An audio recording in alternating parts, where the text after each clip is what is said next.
Sports Talk with PlayerAgent3.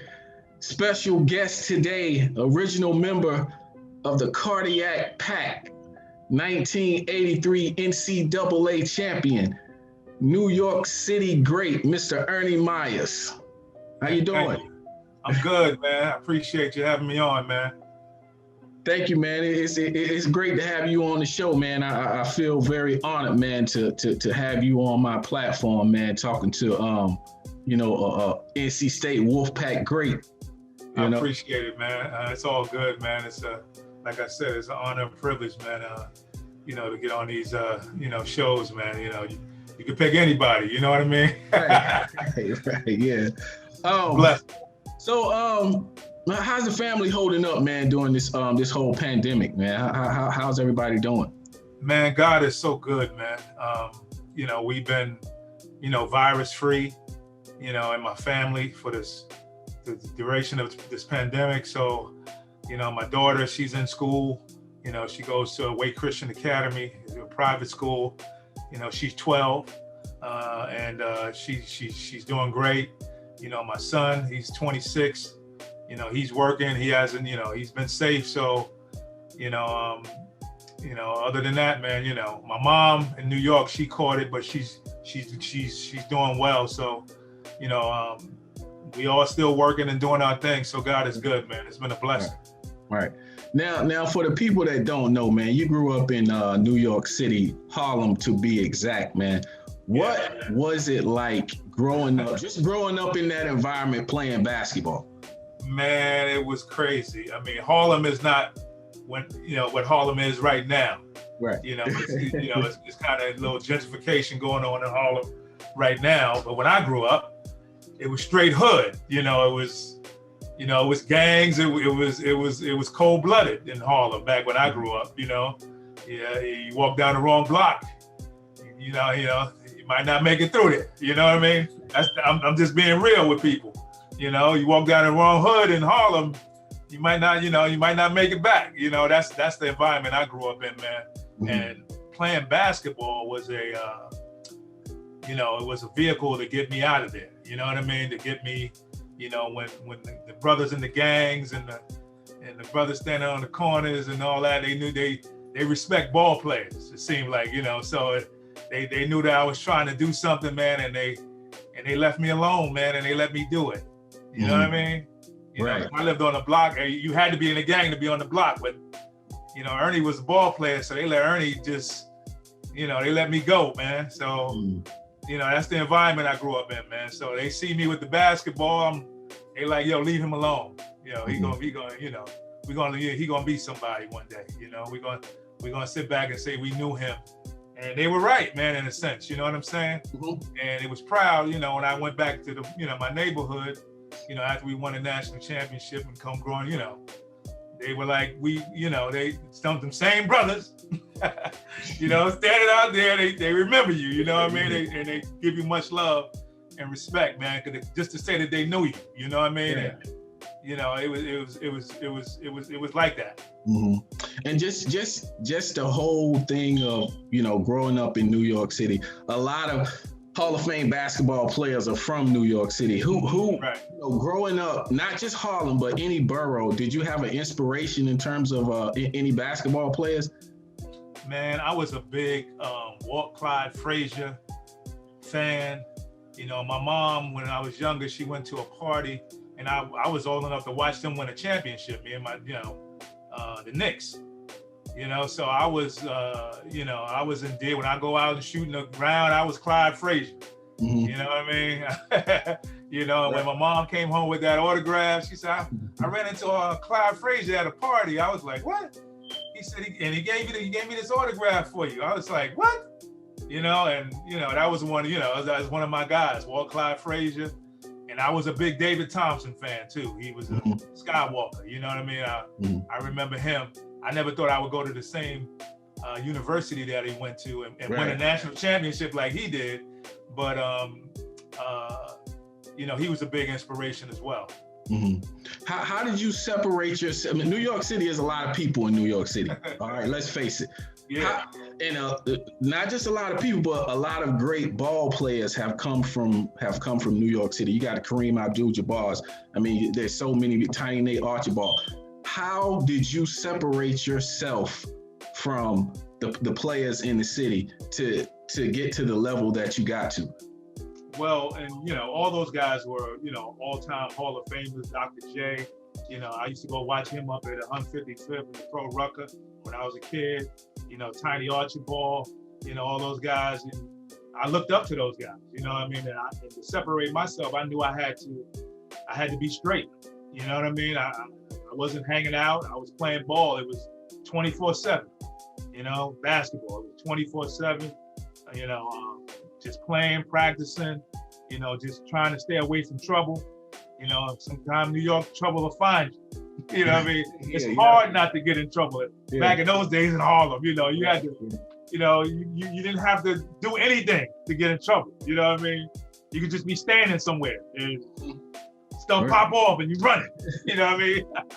That's how it was, brother. I'm not, for anybody that grew up in Harlem or grew up in Brooklyn or in the hood back in those days, things would just pop off, minding your own business. So I just tried to keep myself in my mom. I didn't hang out. I didn't go, block parties. It was just strictly, to the gym, back home, up the stairs. And, I worked out. I ran up and down flights. I did anything I could do to make my body and to keep me in shape. Things that I thought other guys weren't doing.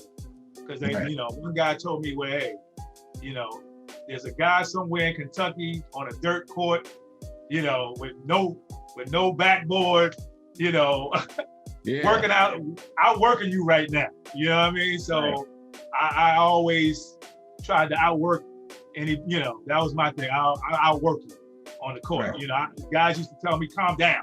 You moving, the defensive plays, say, E, slow down, man. You're doing too much. You're killing me. Yeah. So, but you hear the stories, man, of a lot of players who have. It could be an OG in the neighborhood or a mentor. I had Kenny Anderson on the show twice, and he always, he's always talked about Vincent Smith, Kenny Smith's brother, being his mentor. Teaching him the game of basketball. Did you have that person that, pulled you to the side and was like, look, man, you don't need to be over here, doing this. You don't need to be doing that. Come right here, and this is going to be your ticket. That guy name was Ernie Lodge, and Riverside Church basketball. He was like a father figure to me. I played with Riverside Church. We traveled around. I played with Kenny Smith. We all grew up together. Walter Berry, Ed Pickney, Chris Mullins. I could go on and on and on and on. The guys that I grew up with playing. Like we grew up together playing. And just watching other guys like Tiny Archibald and how he carried himself. He always would come back to the hood and do a tournament or whatever. You just straight up positivity. You know what I mean? Just seeing what guys were doing. You know what I mean? And Ernie Lodge was a mentor to me. He used to call me his namesake. He was a white man. Yeah. You know what I mean? And when I started playing for the church, he opened up the gym. I had to show him my report card. To be able to play. You know what I mean? He always tell me, take me out to dinner or whatever, and talk about, how you need to be, how you need to comport yourself, in public. When you go out to restaurants, you leave a tip, for the rest, stuff like that. You don't hear from parents sometimes, before then, sometimes when we go on trips, we would take the tips from the waiters. We didn't know better. You know what I mean? He used to be big tips for the waiters or whatever, because they used to take care of the whole team. And he was like, man, put that back, man. Those people work hard for us, stuff like that. Yeah. So yeah, he was a huge mentor in my life. Kept me out of trouble, kept me on the straight and narrow, helped me get through high school, you know, and made it so I was able to go on these tours with Riverside Church. We were the biggest AAU program in the country, and we won everywhere we went. You know, you know, being involved in his AAU program and him personally, he was a big mentor to me. So it's funny you speak about Riverside Church. There wasn't a tug of war between them and Gauchos in terms of, you know, getting your services, or was Gauchos around at the time? Yeah, Gauchos, they were just coming around. You know, Riverside, Gauchos came around a little bit afterwards, and some guys left Riverside and went and played for the Gauchos or whatever. Chris Mullins, he did that. You know, he would go back and forth, you know, Riverside to Gauchos, but, you know, he was a Riverside guy. He started Riverside. He was the first one of the white guys to, you know, be in the gym with, you know, the only white guy in the gym. But, you know, yeah, he's a Hall of Famer, you know, but we used to call him Chrissy, you know what I mean? He was a baller, you know what I mean? But,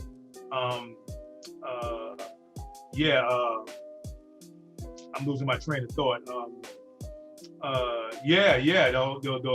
playing for the church and playing around and being around all those guys. You know, I never thought about playing for the Gauchos, but I was just loyal. So to Riverside, you know, I was strictly a Riverside guy. You know, I would play for other people, but it would never be the Gaucho. You know what I mean? Because that was sort of, they became like a rival. You know what I mean? And they would have guys that we knew, like Jerry Ice Reynolds.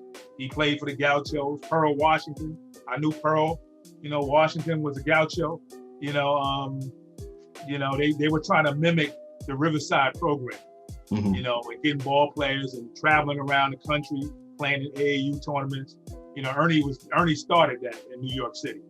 You know, giving out bags and hats. And, you know, you go back to your neighborhood and you got a Riverside shirt or a jacket on or a bag. You know, everybody in the hood knew you could play. They were like, oh, this kid play. You play for Riverside? They were like, yeah, man, I play for Riverside. You know, like it was like a badge of honor. Yo, how can I get me one of them bags or hat? It was like he was marketing. You know, even back then, you know, you want one of these bags of hat, you got to be good. You know, you got to want to come and play. You know what I mean? Every year we had the jackets and, you know, and with the church on the back with the flaps, and, you know, people love that stuff, man. The guys in the hood, and some guys, you know, decided they wanted to play basketball and they went and tried out for Riverside and made it, and it was all good. Now, high school, man, St. Nicholas Tollentine in the Bronx. Yes. High school All-American, man. Now, for me, when I think about Tollentine, for me, that was the golden era with Brian Reese and Adrian and all those guys, man. Talk about your days playing at that high school. Yeah, I went there, man. It was my coach, Bob Austin, was a great, you know, he was a recruiter. You know, he would go around the playgrounds, or he followed the church, and he recruited me to go to Tollentine. You know, it was an all-white school. You know, it was most of the guys in there that were basketball players. They were, we the only white guys, black guys in the school. But a guy by the name of Mike Moses went there, who played for St. John's, point guard. And, you know, I respected him. He was smart, and I followed him. I wanted to play with him, you know, and we won a city championship my first year there with him on a varsity team. But yeah, my time at Tollentine, we won a championship every year. See, our team was the team that Malik and them, they heard, you know, we were ranked number 2 in the nation. We had one of the top high school teams in the country. Every year, I won a championship. You mentioned Kareem Abdul-Jabbar. Well, our school was the only other school to win 3 in a row. Wow. Aside from Power Memorial when Kareem was there. So we matched his work, you know, as far as high school championships consecutively in the CSHAA. So yeah, we put Tollentine on the map. And then we put Tollentine on the map, and then guys like Brian Reese and, you know, Malik Sealy and Adrian Autry and all those guys, you know, came because they knew of Tollentine. You know what I mean? And you know, all the championships and, you know, that we have won, they heard about it, and you know, it was like everybody wanted to go there. You know, after that, it was like Talent Time became. By the time I left, it was like half black and half white. You know what I mean? So you know, through sports, it put Talent Time on the map in the black community, in the neighborhoods. People started sending their kids to Catholic school, you know, and private school. So yeah, I love my time at Talent Time, playing there. Became a McDonald's All-American, worked hard. You know, I was one of the top 5 in the country coming out of high school, you know, out of there. And it was an unbelievable time. I'll never, you know, God bless me to go there, because it just changed my, you know, I had to wear a suit and a tie, and had to be clean shaven, and, you know, and all that kind of stuff, you know, coming from where I came from, you know, with the hoodies and the, you know, it just straightened me up, you know what I mean? And got me ready to be a man. You know, I think about, when I think about your high school Talent Time, I think about I think it was around 1989 when I first heard about Kenny Anderson in the Archbishop Malloy High School. And then I just started, you know, doing a little more research into New York City basketball. And then you see the Christ the King, the All Hallows, the Cardinals. Yes.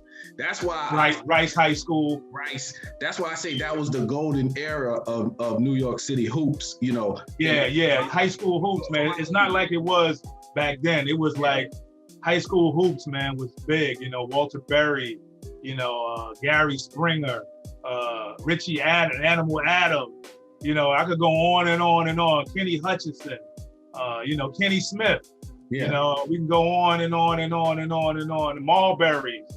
You know, I could keep going on and on and on, man, with names of guys that people probably never heard of, but they were great ball players. Andre Scott Irvin, you know, high jumping guy. You know, we can keep Wendell Alexis, played at Syracuse. You know, Andre Hawkins. I could keep going. Tony Bruin. You know, endless. Yeah, you can keep going, man. Queens, Brooklyn, Harlem, the Bronx. You know what I mean? It's ball players for days. Now, the work that you put in high school, you know, parlayed you a scholarship to North Carolina State University, which is in Raleigh, North Carolina. Would you say by Coach Valvano being a New Yorker, swayed your decision to come to NC State? Oh, absolutely. Because the way he presented himself to me was like, yo, I'm your homeboy. He said, I'm from Queens. And he was the first guy that showed interest in me in my sophomore year in high school. He recruited Mike Moses to Iona. So he used to be at the games when I was a sophomore. So after one game against Rice High School, he followed me in the locker room and said, yo, man, in 2 years, I'll be back to get you. I said, what? He said, yo, in 2 years, I'll be back to get you. I was like, I didn't even think I could play college basketball or whatever. I was just a sophomore in high school, but it gave me inspiration. And who's the first guy come walking through the door that wanted to recruit me was Coach V. He was like, yo, remember 2 years ago? I told you, man, I'll be back to get you. I'm at NC State now. What's up? Just like that. So I said, yo, man, I got to give this guy a shot, you know? And after his presentation was so real, because a lot of people don't know, Coach V's father, Rocco Valvano, coached my high school coach at my high school, Talent Time. Wow. So my high school coach used to see Jimmy V running around the gym when he was a little kid. Wow. So that's a crazy connection, isn't it? Yeah. So when he came in and he started coming in my games, and he was like, I gotta be the first one, man, because I knew before everybody, you gotta give me a shot, E. I'm your homeboy. You know, just talking just like we talk in the hood. Like, so I was like, man, this guy, I can see why people like him. You know what I mean? Because he was funny, he was unassuming, he wasn't all into himself. He was like, he was like a comedian, but he was a coach, but he was real. So I was like, man, I gotta go with my homeboy, man. And then I had the David Thompson connection. You know, with the, you know, I was a big DT fan, and I was like, man, maybe I could be the next DT or whatever. Maybe. And he was talking about winning the championship. He had 3 seniors. You'd be a nice piece to the puzzle. You know, and I was all about winning. I didn't care about going to a school and being the man, the first, you know. I was so used to winning. I didn't want to go and build some other school and lose. And, you know, I was thinking to myself, like, hey, man, I want to be somewhere where we got a shot to win. Just like I'm in high school. I won every year in high school. Mm-hmm. You know, I had over 200 trophies, all first place. I was all about winning. You know, I didn't care about, I scored a lot of points and I was a man and all that and on McDonald's, but I won. Right. That meant more to me. Winning was more important to me than just me being the man on some team. You know, right. Even in high school, I was like, we won. People say, yeah, Ernie scored a lot. He shot the ball, but what? You see all them championships? You know what I mean? Like, I didn't just shoot the ball and we lost. I didn't score 30 and, to lose. I might have lost 5 games in high school, 6 games. Wow. You know what I mean? Yeah. From my freshman year to my senior year. Amazing. And they had never won a championship before I got there.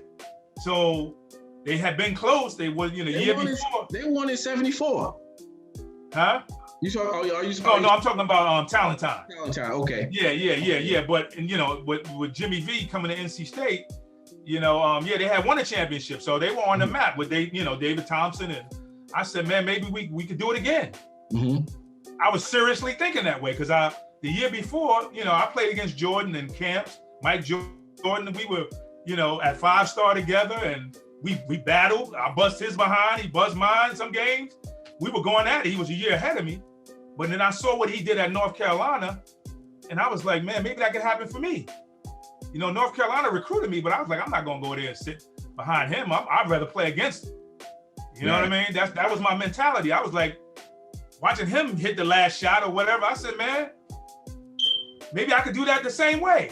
And it happened. I didn't hit the last shot, but I won a national championship my first year in college. Right. Speaking about that, 1983, man, you guys went on that magical run, man. Just if you can, take me back to that whole experience, man. I know it had to have been a whirlwind with the likes of Derek Whittenburg, Lorenzo Charles, Cozell McQueen. I know that had to have been fun, man. Talk about that. Yo, man, that was, on my recruiting trip, that was the whole Sidney Lowe, Thurl Bailey, Terry Gannon, the Cannon. Those guys were instrumental in that whole champion not giving up. Wittenberg got hurt, right before the first game of the ACC, second game of the ACC. And Coach V was like, I had started games already as a freshman, even with Witt on the team. So it was like, and I was scoring, my first ACC game, I had 27 against Clemson, So it was like, when Whittenberg got hurt, Coach V was like, Ernie, we just need you to do more. He's out. We need you to do more of what you've been doing already. You got the green light. That's what he told me. I said, okay, that's all you need to tell me. You know what I mean? And we lost a couple of games and we stayed together. Then we started winning. We beat North Carolina with Michael Jordan and Sam Perkins and all those guys, which was a big game. Coach V, that was the first time he had beaten North Carolina. So after that, we had confidence, like we could play with anybody. And when Witt came back, it just made us a better team, man. And we just believed in ourselves, man. And we just kept it going, man. It was magical, man. Every time I look back at it, that 30 for 30, when people come up to me, we had one of the greatest runs in NCAA history. You know what I mean? Before we won it, it was called the Final Four. Everybody won, after we won it, it was called March Madness. They changed the name to March Madness because we made it madness, the way we were winning, 1-point games, double overtime. That's why they gave us the name the Cardiac Pack. Yeah, I didn't know that. Know that. Yeah. I'm just giving you some history, man. Yeah. I didn't know that. Before we won it, it was the Final Four. It was the road to the Final Four. Then after we won it, they start calling it March Madness. You know, and then other teams, the whole theme of the tournament after that was who's going to upset the big team. You know, before, whoever won it before, they won it. They were supposed to win it. They, you know, all the top teams, you know, we came in there, 17-10 and won 10 straight games. You know, I mean, we went to the ACC tournament. You know, we were 27-10. We were the first team to win the national championship with double-figure losses. Man, they need to put some respect on the Wolfpack. Right. Some nuggets I didn't even know. Yeah, man. I'll give you some history, man. And on top of that, we the first team with an all-black starting five to win the ACC tournament in 1983. Another notch under our belt. The Wolfpack. Besides the that national championship game, do any other games in your 4 years stick out? Oh yeah, man. We had some great games, man. I mean, in my career, my first year won a national championship, and I went to 2 Final Eights. You know, and most people remember my game against Duke, where I had 35 points. You know, as a freshman, I held the record in the ACC. That record stood until Tyler Hansbrough broke it. So that record stood in the ACC for a freshman scoring 35 points for over almost 25 some odd years before Hansbrough came and had 40 against Clemson. Yeah. You know what I mean? As a freshman. Now, Hansbrough was a little older than I was. He was 20 some years old. I was 18 years old when I did that. You know what I mean? Straight out of high school, you know? Yeah. And speaking on, you just spoke on Tyler Hansbrough, who played at University of North Carolina. Do you cringe, man, when everyone, they look at this Duke and Carolina rivalry as the greatest rivalry? Man, who you telling, man? But our rivalry with North Carolina was bigger than the Duke rivalry back then, man. That's what they shut the state down. Mm-hmm. You know? Yeah, they developed that blue, you know, over the years or whatever. But when we played, the biggest rivalry was North Carolina State. Exactly. You know, that was the biggest. They shut the state down. You know, people had divided families. You know what I mean? Yeah. You know, it was the biggest rivalry in the ACC. Mm-hmm. Yeah, exactly. So back then. Well, at the end of your career at NC State, did you have any opportunities to go overseas or play on the NBA level? Yes, I did. I went over and played in Innsbruck, Austria. I tried out with some NBA teams. I didn't make it to the NBA, which was, you know, one of my, you know, I felt like I didn't accomplish everything I wanted to accomplish in basketball, but it was good. You know, I mean, I went to school, I got my degree, I finished college. That was important. I went back and got my degree and finished and all that kind of stuff. So yeah, you know, the NBA was a dream of mine, but other dreams manifested from that.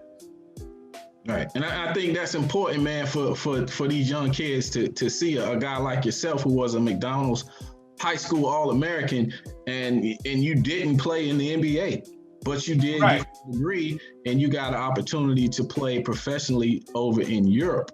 But yeah, I mean, it was a blessing. You know what I mean? And a lot of guys think, hey, I didn't make it. You know, a lot of guys I knew didn't make it to the NBA, and they left college with nothing. Mm-hmm. All they could say was, I played basketball there. You know, and I didn't want to be one of those guys. You know what I mean? I wanted to get my degree, and I thought I could do other things in life. You know what I mean? You know, work-wise or what have you. You know, I coached, you know, in college at CCNY. You know, I was a grad assistant here at NC State. You know, I coached Lamar Odom. I was, I don't know if you know Gary Charles, from the Long Island Panthers. Yep. Yeah, I coached with him, Lamar Odom, Speedy Klatskin, you know, those guys, Malik Sealy in the NBA, his assistant coach, huh? Oh, I was thinking you was gonna say Malik Sealy. Malik Allen. Malik Allen. Okay, yeah. Yeah. He's right now. He played in the NBA and now he's an assistant with the Heat. Mm-hmm. You know what I mean? He played a lot of years in the NBA. Now he's an assistant with the Heat. So I stayed around basketball. Now I do broadcasting for the NC State ACCX. Women's games, men's games. I do broadcasting of those games. I've been redirected a lot this year because of the pandemic. A lot of different networks been picking up games, so it's affected my my shine on my commentary on these games, analysis or what have you. But I've done a lot of games over the years, NC State women's and men's basketball, and some high school televised games in the Raleigh area.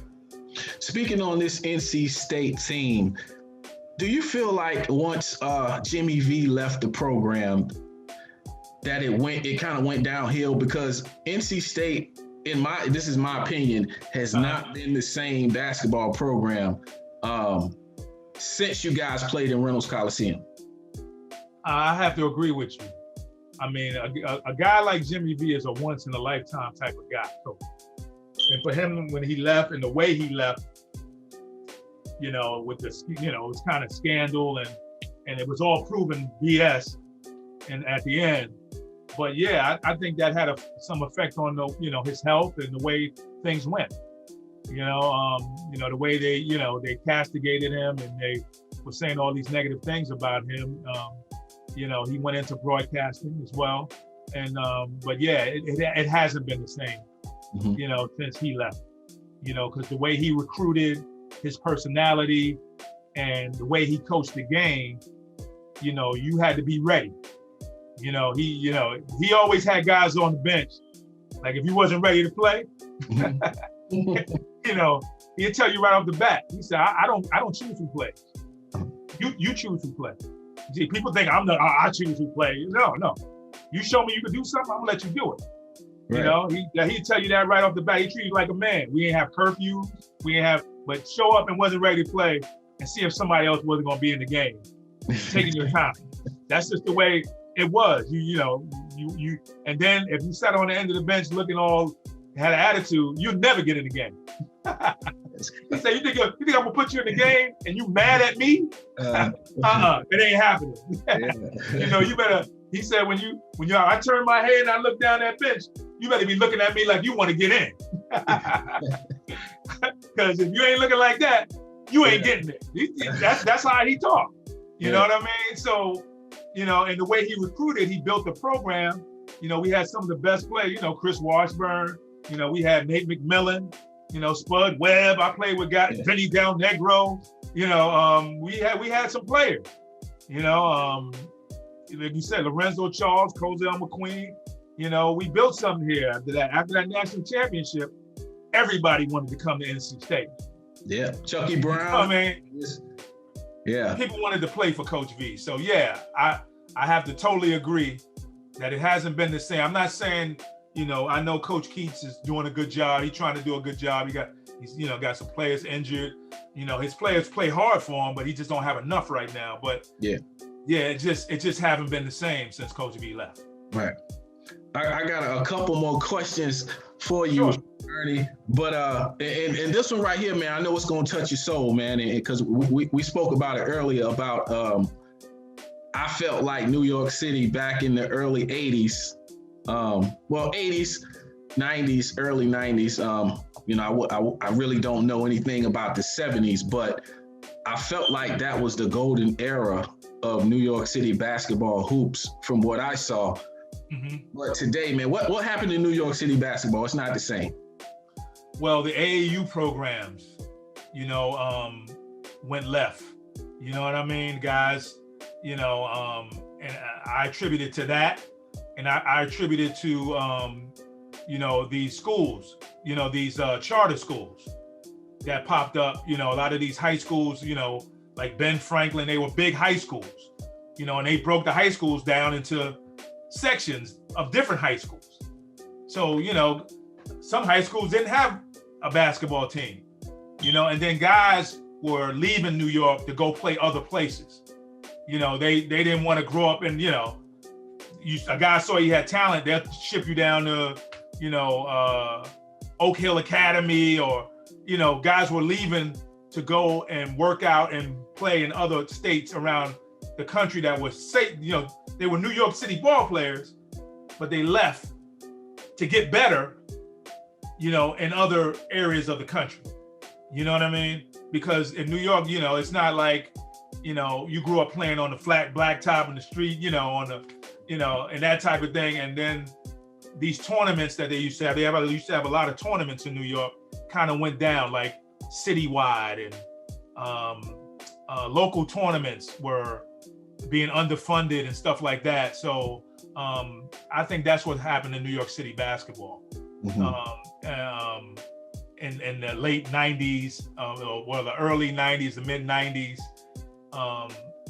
mid to late 90s, guys were going other places and playing and in the high school situations, and guys just weren't into not saying that they weren't into basketball like they were, but it was just in the 80s, it was a lot of great players. I mean, like you said, great players like Pearl and, like I said, Kenny Smith and Walter Berry and, like I said, Gary Springer and, all these guys who, coming out of, you had to be recognized, you had to be a great ball player for people to, I'm not, in high school, I'll put myself in those categories, but, if your name rang well throughout New York City, people knew you in every borough, that was huge. Mm-hmm. People used to come to see you play. I had people that would follow and come see me play from all over the, New York. They like, I go to Brooklyn and be like, yo, you Ernie?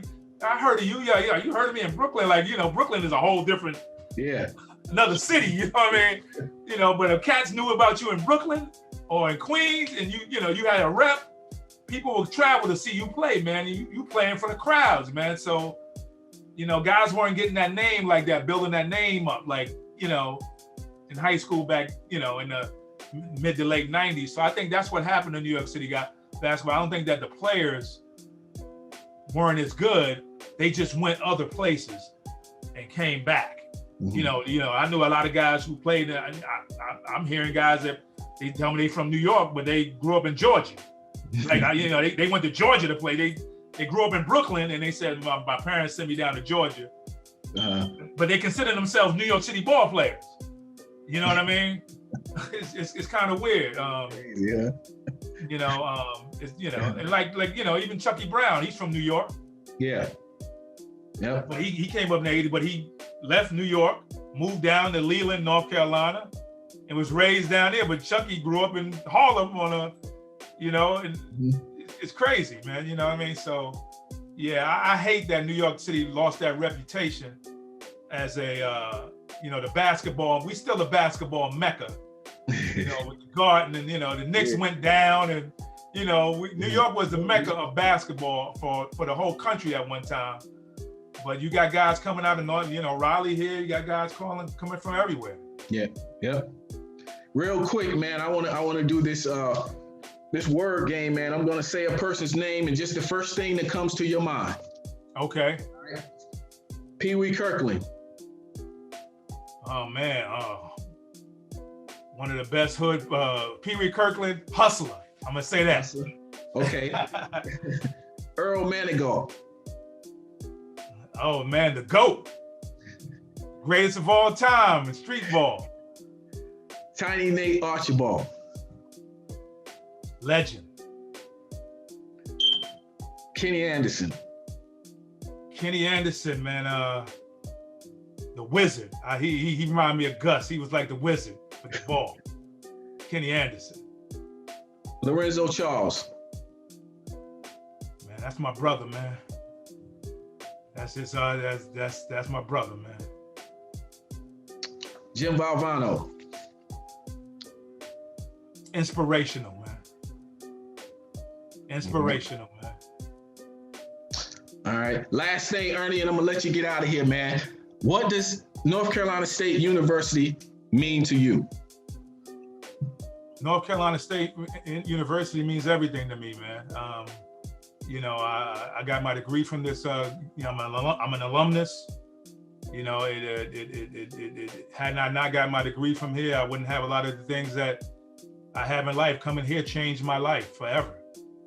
You know, winning a national championship and being associated with this great university has been a blessing in my life. You know, and I wouldn't do anything to negatively affect that relationship. You know, you're not going to hear Ernie Myers in a negative sense at NC State. You know, like my name in a negative light. You know, because I respect the university, and I would never do that to my teammates or the university to do something negatively to affect the university. You know, I love this university, man. It's been everything for me. Good stuff, man. Well, Ernie, I definitely appreciate you coming on the show, man. This is I appreciate the invite, man. It's been a nice talk. Where you from originally, brother? I'm from here, but I the reason why I was asking you those questions about Harlem, because I used to go to school in Harlem. I went to grad school for a little while at Hunter College. Oh, at Hunter College, okay. Yeah. Okay. So, you know, and I've had a couple of guys on the show. I've had Chris Williams, assistant at St. Ray's. He's been he's from Harlem. Cal Griffin, who does all things hoops. That's my guy. Oh yeah, I did All Things Hoop show. Yeah, it was great. You know, he's from my neighborhood, man. Yeah. So, you know, I have a little history. You know, so you know, it's always good to get somebody from New York on the show, especially Harlem, because you know I appreciate it. I have connections with Harlem, so. That's all good, man. I appreciate this opportunity, man. Thanks for asking me to be on your show, man. And it's been an honor and a privilege, my brother. But again, man, I appreciate you. Hopefully, I appreciate you too, brother. Thank you for coming on Sports Talk with PlayerAgent3. Everybody, Mr. Ernie Myers.